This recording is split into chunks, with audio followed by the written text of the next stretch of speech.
Depuis le 28 avril dernier, Cécile Kyenge est la ministre italienne de l'intégration. Elle fait l'objet, depuis sa nomination, de violentes attaques racistes, des insultes exprimées notamment par les plus hautes autorités de l'État. Le vice-président du Sénat l'a ainsi comparé publiquement à un orang-outan. Cécile Kyenge, 49 ans, est née au Congo. En 1983, elle vient en Italie pour faire des études de médecine. Une bourse lui est alors refusée et elle se retrouve clandestine sur le sol italien, enchaînant les petits boulots pour aller au bout de ses études. 6 ans après, elle obtient brillamment son diplôme. Cécile Kyenge, vous êtes le ministre italien de ce gouvernement le plus connu dans le monde. Comment vivez-vous les attaques racistes dont vous êtes victime? Ce n'est pas facile à vivre. Depuis ma nomination, je subis des attaques racistes tous les jours. Je ne les considère pas comme des attaques à l'encontre de ma personne, mais comme des attaques envers l'institution que je représente.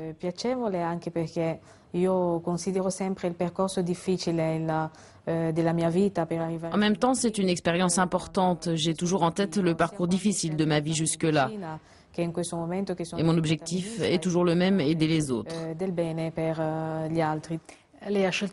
Vous avez choisi l'Italie parce que c'est un pays que vous aimez. En tant que ministre, avez-vous découvert une Italie arriérée, vieillotte? Beaucoup de choses qui sont en train de se passer aujourd'hui ne sont pas dues au fait que l'Italie est raciste, mais l'Italie vit actuellement le changement.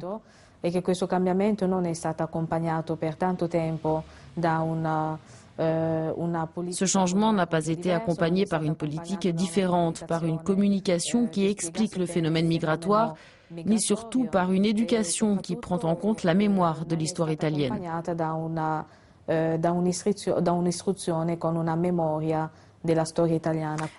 Vous avez reçu le plein appui du gouvernement, un soutien total du Premier ministre Letta et du président Napolitano. Vous vous attendiez à plus? Si attendeva qualcosa di più? Il est difficile de répondre à cette question. C'est la première fois que l'Italie a un ministre d'origine étrangère.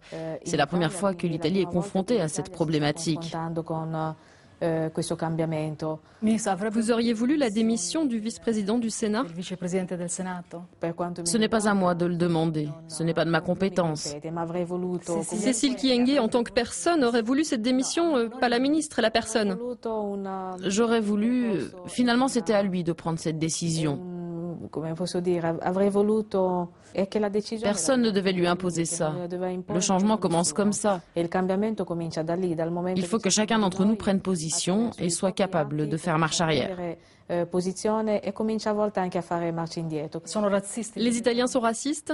Il y en a, mais tout le monde n'est pas raciste. Autrement, je n'aurais pas eu la possibilité de réaliser ce parcours d'intégration. Vous avez regretté d'avoir accepté le poste de ministre? Non, jamais. Même pas un instant. Vous n'avez jamais pensé à quitter le gouvernement? Non, il y a toujours quelqu'un qui doit ouvrir la voie. Ma personne ne doit pas passer avant la cause. Mais la cause mérite tous les sacrifices, y compris la négation de moi-même. Votre nomination a une valeur symbolique très importante. Le risque est de la voir rester seulement symbolique. Votre ministère est un ministère sans portefeuille. Pensez-vous que cela peut être un obstacle étant donné les moyens limités mis à votre disposition? Non, je pense que parfois les changements peuvent se faire avec peu de ressources. Parfois, vous pouvez obtenir des changements avec une bonne mise en marche d'un travail interministériel. Vos priorités, ce sont le droit à la nationalité italienne pour les enfants d'immigrés nés en Italie et l'abrogation du délit d'immigration clandestine. Vous êtes en poste depuis 3 mois. Avez-vous avancé sur ces sujets? Les enfants nés d'un couple vivant en Italie depuis 3 à 5 ans sont des enfants nés dans les mêmes hôpitaux que les autres enfants italiens. Ils fréquentent les mêmes écoles, les mêmes salles de sport. Ils ont déjà commencé un autre parcours que celui de leurs parents.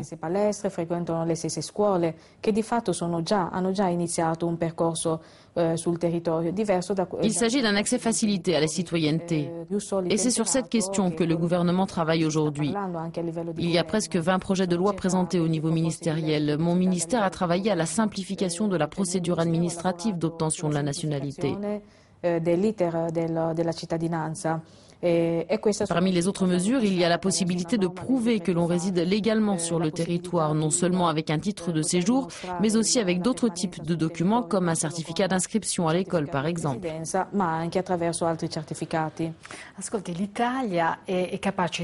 L'Italie est capable de gestes de grande générosité et en même temps, les politiques d'immigration italiennes font souvent l'objet de vives critiques et de plaintes au niveau européen.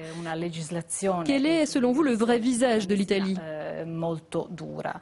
Qual è il volto vero dell'Italia? L'Italie en ce moment essaye de changer le visage de sa politique migratoire grâce aussi à l'approche avec laquelle mon ministère est en train de régler certains problèmes. Le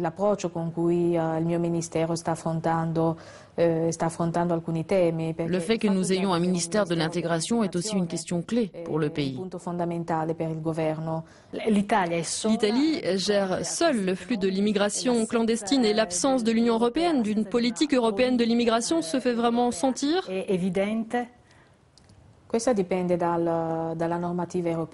Le fait que l'Italie soit toute seule est dû à la législation européenne, selon laquelle un citoyen qui arrive en Italie, par exemple, doit demander l'asile en Italie. C'est cela que nous devons changer. Quand une personne arrive en Italie, elle entre dans l'espace Schengen et c'est sur cette question que nous devons travailler de manière à résoudre les problèmes avec une approche différente au niveau européen. Et quel type d'approche préconisez-vous ? Je veux simplement le respect de l'espace Schengen de libre circulation. Après les 100 premiers jours du gouvernement Letta, beaucoup sont sceptiques sur sa pérennité. Le Premier ministre montre un optimisme fort. Est-ce un optimisme que vous partagez ou est-ce un optimisme de façade ?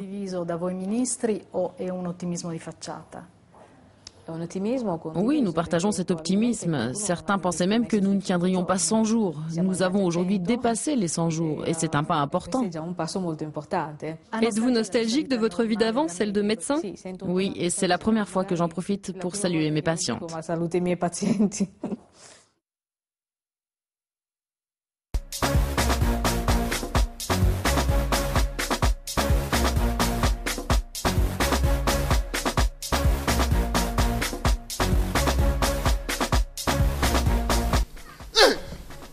Is that you? Is that you? Mais yo, is that you? Na yo bien. What? Na TV4 live. Yo, osarabo. Otema. Mais non, yo, tala. Is that you? Mais dans ce bateau, Zani. Maman nanga ye. TV ngo sala solo. Oh. Mobimba. Milan. Na comprendre siko. Na TV4 live. Na comprendre aussi. Oh. Donc, il y a pas dans Télé 24. Mais où ça c'était? Maman nanga mobimba. Kito, m'appelle nanga. Naïb c'est une Télé 24. Image. Image. Mobangé. Image. Yeba kok. Souka. Qualité. Télé 24. Maman nanga. Alebe mon truc. Mais ça y est. Rien à dire. Suivons tous retrouvailles sur Télé 24 live. Ah. Mais yonde. Maman nanga. Télé 24. Maman nanga yote. Boy. Kanu otile. Kanu osaka. Maman nanga milangi. It's a TVT. Télé 4. Et c'est vérité. On va pas ça live. Mobimba. Maman nanga. Télé 4. Ah, Batika. Batika. Bakenaka mbango, babima. Télé 4.